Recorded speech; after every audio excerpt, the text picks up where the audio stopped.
2018 sucked, but it was also awesome at the same time. So now let's just count down the top 10 best and worst movies of the year. A couple ground rules. One, I have to have seen the movie for it to be on the list, obviously. Two, it has to have been released in the States legally this year. So stuff like Fate's Day Night Heaven's Field Part 1 don't count because it had a very limited release in 2017. That being said, here are the top 10 best and worst movies of 2018. Let's start with the best. Number 10. So I actually really enjoyed The Ballad of Buster Scruggs. I found a lot of the segments in the movie to either be very funny or very heartwarming. And some of them were just outright dark and kind of disturbing. Either way, this is a great anthology film and one of my favorite movies from the Coen brothers. Number 9. Alright, full disclosure, I am not that big a fan of Cabin in the Woods. I just don't think it was written very well. I also think that as a deconstruction, it fails. However, I did like Drew Goddard's direction on it, and I thought Bad Times at the El Royale was a much better movie. I just really liked how Tarantino-esque the movie was, and I just really liked the kind of vision Drew Goddard had for a movie like this. I also thought the movie was incredibly well acted, incredibly well shot, and it was just really well paced. Number 8. Okay, so I didn't know how to feel about walking into A Quiet Place, but walking out of it, I knew exactly how I felt. I thought this movie was really great.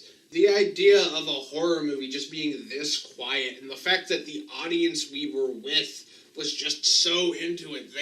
They were just so quiet. It could have completely ruined this movie had they been even slightly talkative. But no, the experience as a whole was just so great, and that might be why I just absolutely loved this movie. Number 7. At number 7, we have one of the absolute best horror sequels I've seen in a while, and that's Halloween.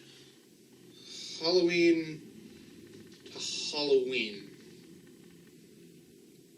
Maybe work on that title next time. Either way, I thought this was the absolute perfect sequel to the original movie, having the character of Laurie Strode back 40 years later and basically just trying to hunt Michael Myers.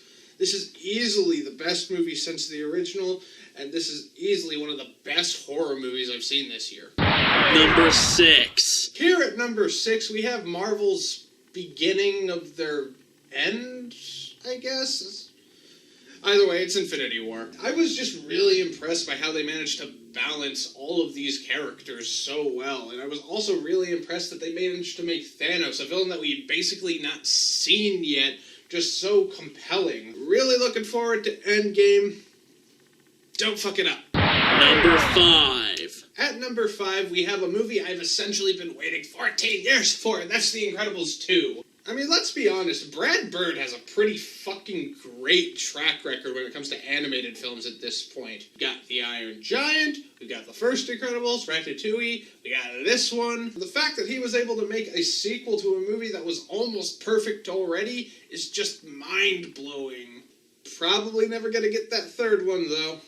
Just saying. Just like that Iron Giant, too. Number 4. Okay, so here we have the proper Venom movie. We even got a guy who looks almost exactly like Tom Hardy. This was basically the surprise movie of the year. I liked the whole concept they had with the AI basically just being wired into his brain, and that ending I just really didn't see coming. Definitely check it out, especially if you're a sci-fi horror fan.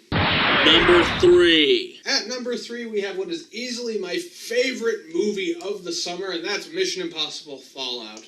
This is easily the best Mission Impossible movie, in my opinion, and it was worth it having Henry Cavill not shave his mustache. On top of that, Tom Cruise continues to show us why he is international crazy person Tom Cruise. Even more death-defying stunts like hanging out of a helicopter. He broke his foot filming this one. Dude's over 50. I think he's almost 60. Jesus. Number 2. Okay, so in reality, my number 1 and my number 2 kind of interchange a bit. Tomorrow it might be this one, tomorrow it might be that one. Who knows, maybe in 5 months I'll have something completely solid down for it. Real quick honorable mention goes to the Fate's Day Night movie, because that didn't come out in theaters this year. At number 2 is the sci-fi movie that came out super early in the year that I did not expect to stay number 1 as long as it did, and that's Annihilation. I just got so into this movie, both in terms of the visuals, in terms of the story, in terms of what was happening with the characters, what was happening with this anomaly that was going on. I haven't seen the director's other film, Ex Machina, yet, but the moment I'm able to do that, I'm going to easily do that because I was so impressed by this movie. This is easily my favorite sci-fi movie of the last 10 years. Number 1. At number 1, we have Spider-Man Into the Spider-Verse! Bitches! Yes! Nicolas Cage found his shtick as animated roles. I was so excited to see this movie! Spider-Gwen looked so freaking amazing in this, too. This movie made me so interested in Miles Morales! What about Penny Parker? We need to get a movie about that Spider-Man person. Spider-Ham! I can live without a Spider-Ham movie, but god damn it, it was awesome. Everything in this movie was just so fucking awesome! Go see it right now! Oh my god.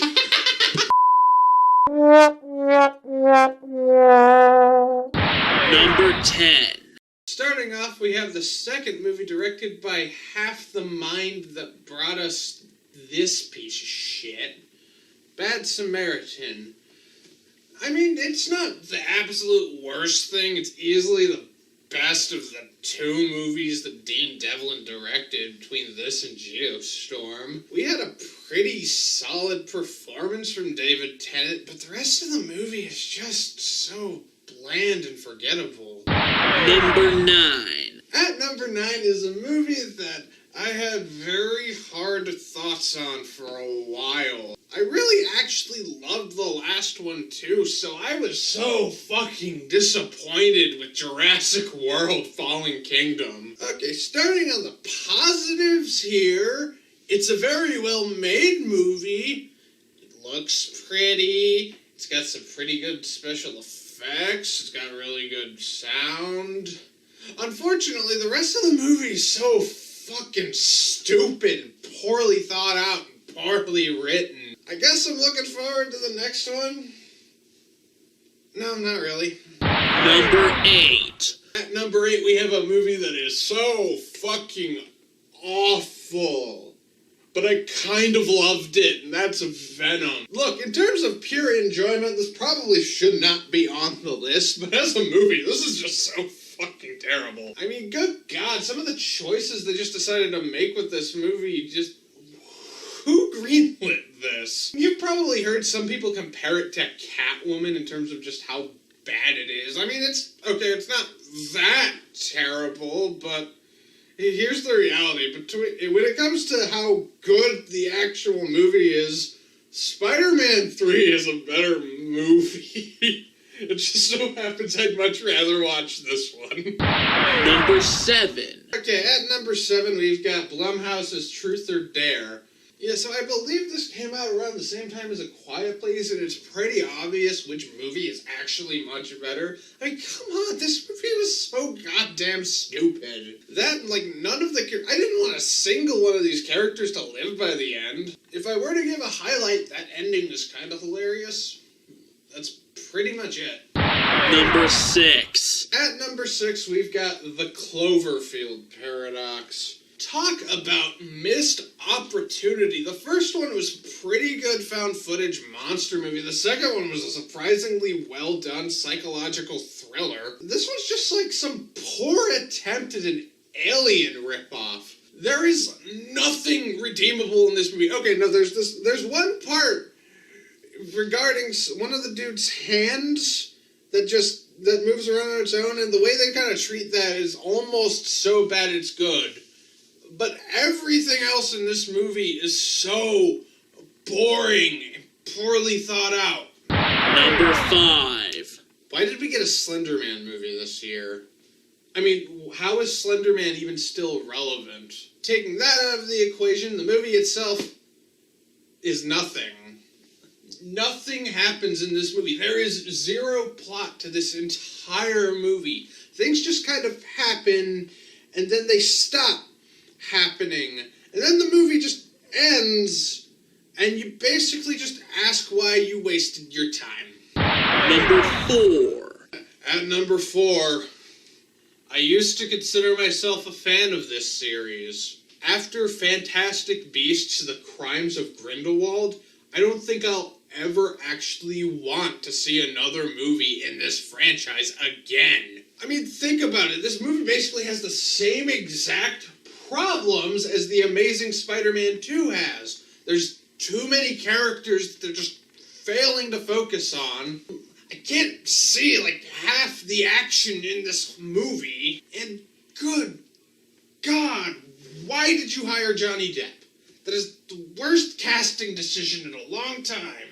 Bottom line, don't see this movie. In fact, don't even bother seeing the next few movies. Number 3. Number 3. In all honesty, this is probably worse than my top 2. However, due to some personal stuff, those are above what is still one of the most god-awful movies I have seen since Fantastic Four. That is A Wrinkle in Time.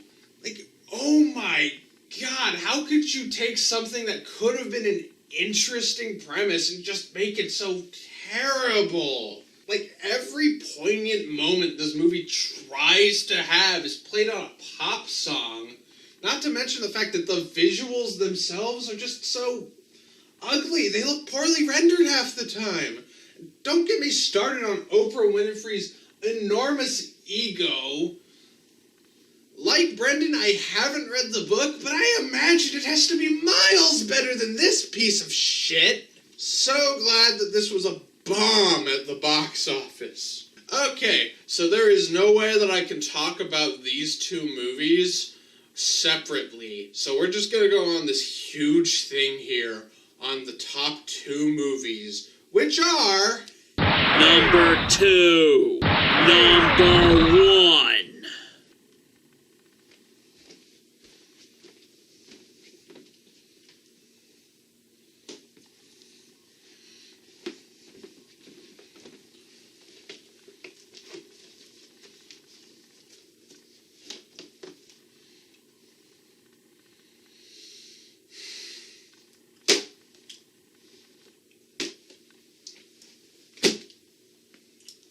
So remember last year when I said I was looking forward to seeing the anime Godzilla films? I have to wait for both of those now. Thanks, Netflix!